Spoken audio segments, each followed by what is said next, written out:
In this video, I'll show you how to easily remove saved login information on Facebook. Make sure to watch until the end to avoid any mistakes, and let's get started.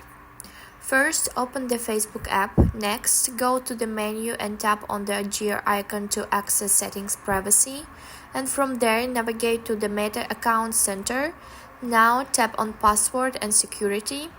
Here you will find where you are logged in option. Tap on it.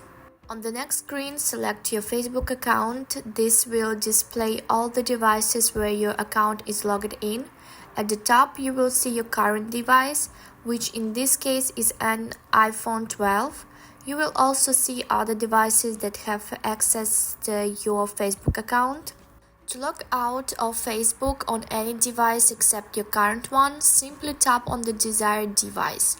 You can select one, multiple, or even all devices by tapping Select All. To remove the saved login information from Facebook, tap the button provided. And that's it. If you find this video helpful, don't forget to hit the like button.